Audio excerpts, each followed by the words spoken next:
What's going on, guys? It's Frito here. Experimental card just went up, looking to tweak some under and overperforming heroes. The first one is Ashe, where the devs say Ashe is still a bit too powerful. They'd like to keep her rifle feeling impactful, so they're taking some power out of her Dynamite ability. This is reducing the explosion damage to 50. Keep in mind that the burn damage will still apply as normal. So I would say the area that you'll notice this the most is when a target is hiding around a corner and low, and you use the TNT to finish them off. Also, of course, farming up ultimate and the pressure damage of hitting multiple people with it matters as well. Ashe's major strength in the meta right now is her flexibility, where she can contribute in a variety of different ways, handle a lot of different matchups while still providing value. With reliable pressure damage, burst potential, and escape, she kind of has it all. Next up, Baptiste's amplification matrix ultimate cost has been decreased to help compensate for the massive nerfs that he got in the previous patch. So they're scaling down the cost of his ultimate. I'm surprised they didn't do this originally, but nevertheless, this will help him gain at a similar rate, though I don't think it's enough to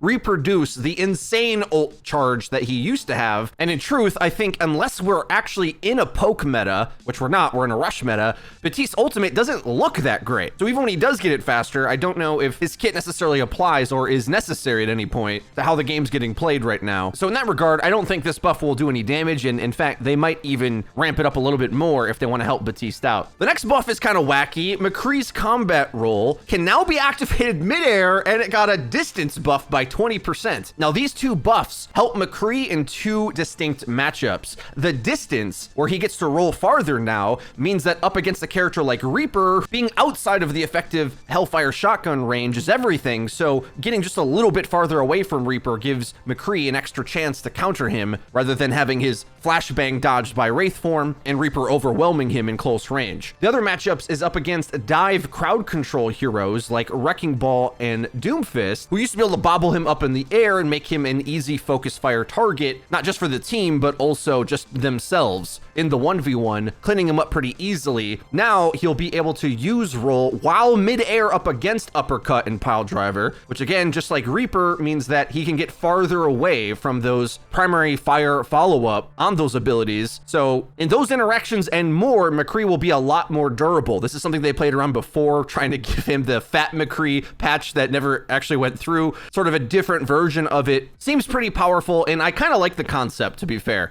The other buff is to Flashbang stun duration, just 0.1 of a second buff, but it is quite impactful seeing as they nerfed his fire rate, so that now, at least in my testing, I was always able to get the second shot off during the stun, which is so important, because unless you're flashing a tracer, you will need 2 shots in order to follow up on a target, and with the extra stun, you fan the hammer McCrees can get a little bit more time fanning into your stunned targets. So since they're not going to give him the super powered machine gun Peacekeeper, they're looking to try to increase his interactions with abilities, which I don't mind, but might be incredibly strong. There's a chance. But if you think about it, Ashe can replicate a lot of these plays with her coach gun anyway. So that distance control still is kind of her forte. What McCree needs to happen is to see Ashe's Dynamite get to a power level where his Flashbang is stronger than it. Is that the case now? Possibly, now that he has a bit of distance control himself.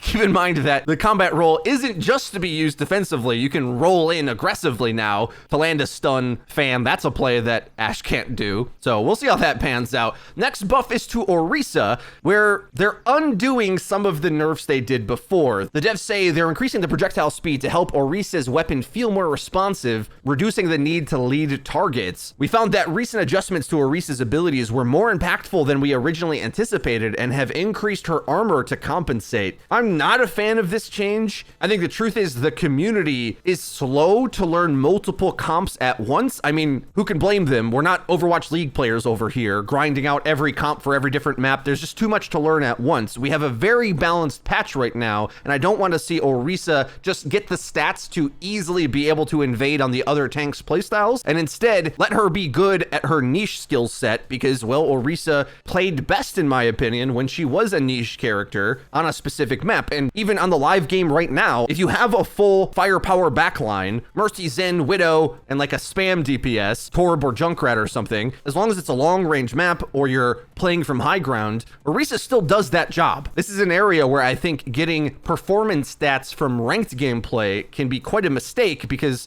well, if the community is not applying the right playstyle and hasn't learned how to play together in that comp properly yet, and expects her to perform like a brawl character when she's been balanced to be a bunker character who needs to get halt value to set up damage rather than just be a face tank like some of the other characters tend to be, you're not gonna see good performance out of her stats. But I also never see people playing her right. They're trying to play her like she's the brawl character she used to be, rather than get angles for halt and to support your damage. It's not good if Orisa can just simply easily tank on the front line, because that's what other characters are supposed to do. So we'll see how this develops. I'd like to see the devs give the community more time to learn the current patch before we switch things up again. But alas, last change is to Roadhog's hook. Now it will pull targets 0.5 meters closer. It used to be 3.5, now it will be 3. The devs say after the last round of shotgun improvements, Roadhog's chain hook combo still wasn't effective against some of the smaller enemy heroes.